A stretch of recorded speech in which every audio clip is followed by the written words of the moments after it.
Hello, here's me again. Jillanory for folks that like stories. Stories at 7. So, oh blimey, last night, get me having a bit of a weep. That was all because of little cat. Knackered. My mum gave me a little cat. She won a competition in the local newspaper. And she gave it to me, and I was so small I had to reach up like this to get it.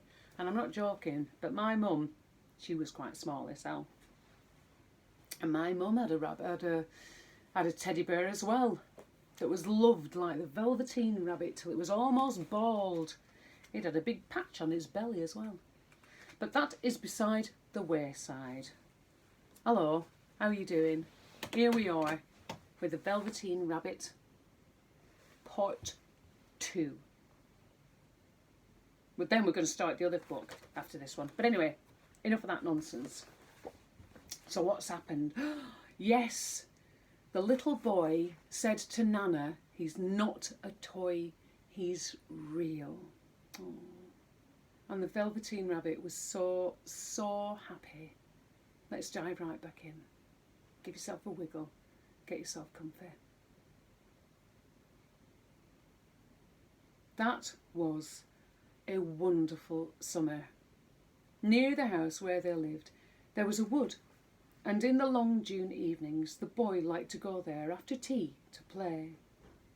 He took the Velveteen Rabbit with him, and before he wandered off to pick flowers or play at brigands among the trees, he always made the rabbit a little nest somewhere among the bracken, where he would be quite cosy, for he was a kind-hearted little boy, and he liked Bunny to be comfortable. One evening, while the rabbit was lying there alone, watching the ants that ran to and fro between his velvet paws in the grass, he saw two strange beings creep out of the tall bracken near him. They were rabbits, like himself, but quite furry and brand new. They must have been very well made, for their seams didn't show at all, and they changed shape in a queer way when they moved. One minute they were long and thin, and the next minute fat and bunchy, instead of always staying the same like he did. Their feet padded on the ground, and they crept quite close to him, twitching their noses, while Rabbit stared hard to see which side the clockwork struck out, for he knew that people who jump generally have something to wind them up. But he couldn't see it. They were evidently a new kind of rabbit altogether.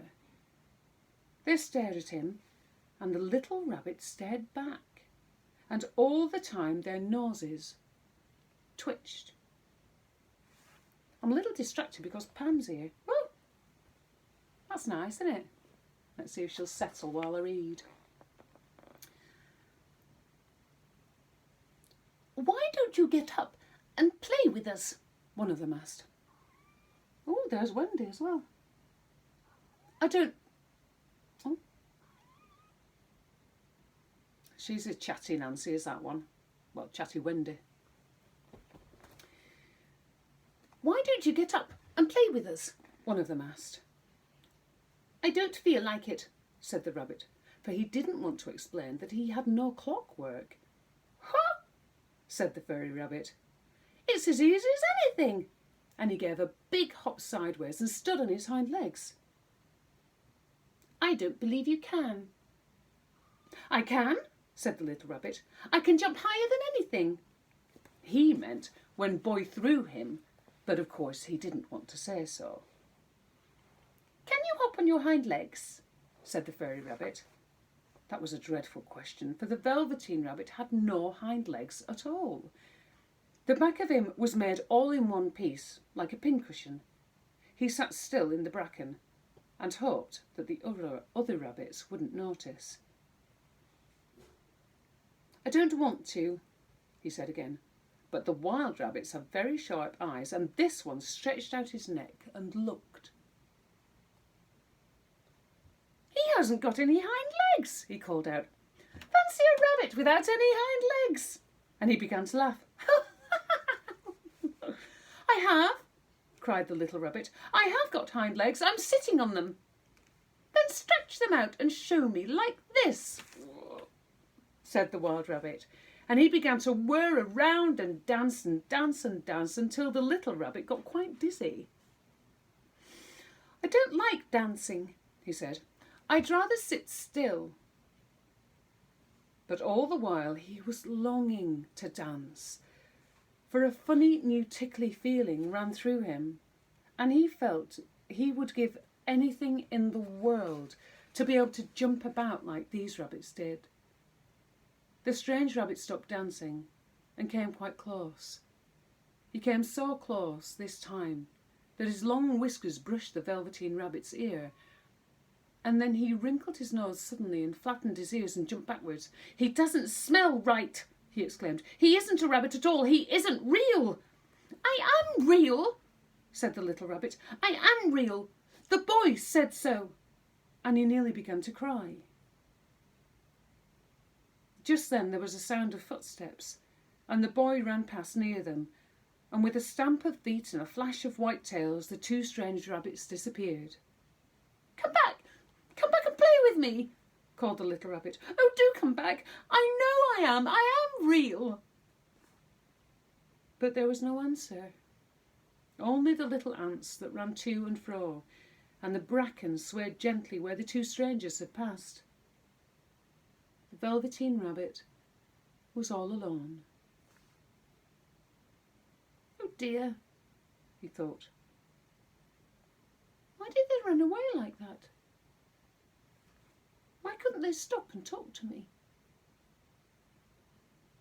For a long time he lay very still, watching the bracken and hoping that they would come back. But they never returned, and presently the sun sank lower and the little white moths fluttered out, and the boy came and carried him home. Weeks passed, and the little rabbit grew very old and shabby, but the boy loved him just as much. He loved him so hard that he loved all his whiskers off, and the pink lining to his ears turned grey, and his brown spots faded. He even began to lose his shape, and he scarcely looked like a rabbit anymore, except to the boy. To him,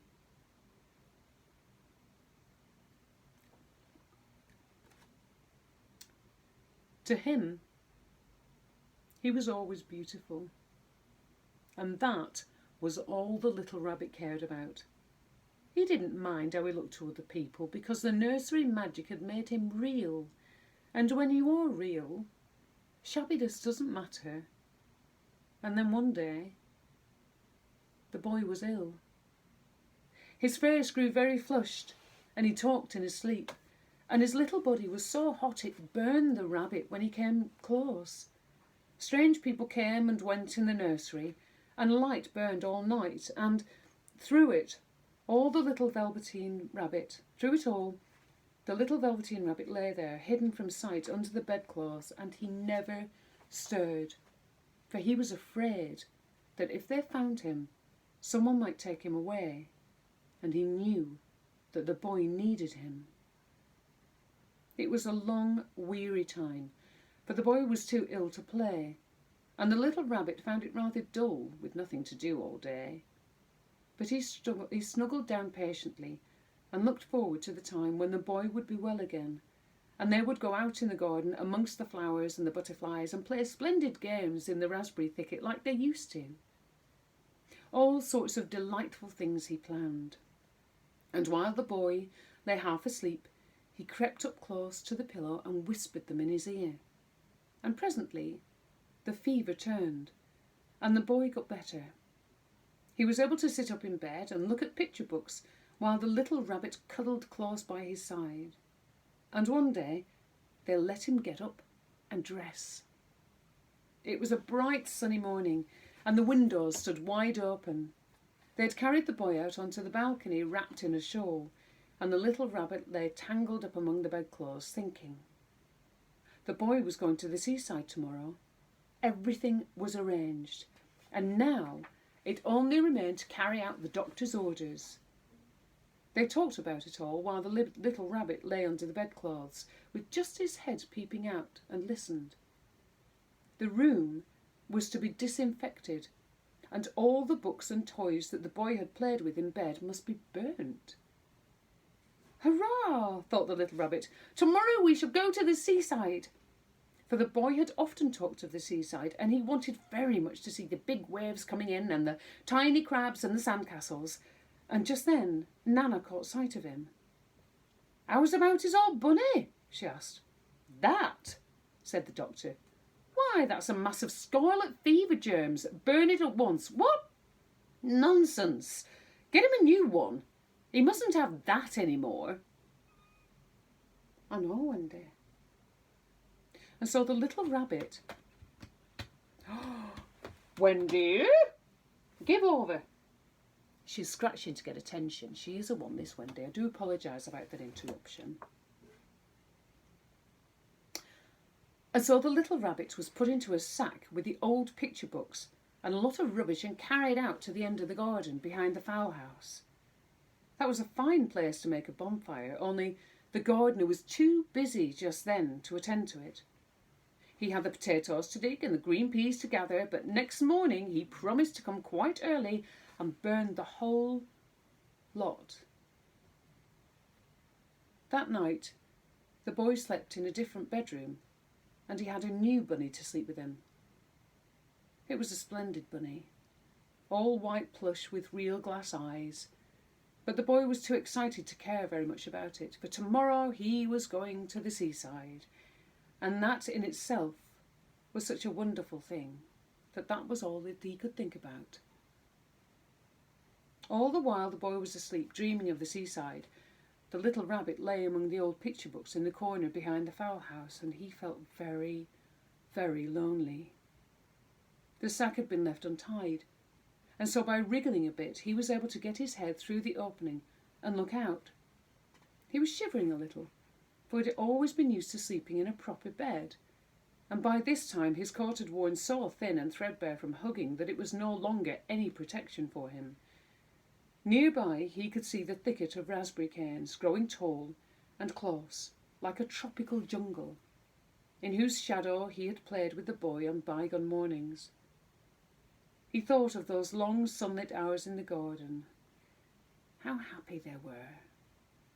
And a great sadness came over him. He seemed to see them all pass before him, each more beautiful than the other. The fairy huts in the flower bed, the quiet evenings in the wood where he lay in the bracken, and the little ants that ran over his paws, and that wonderful day when he first knew that he was real. He thought of the skin horse, so wise and gentle, and all that he had told him.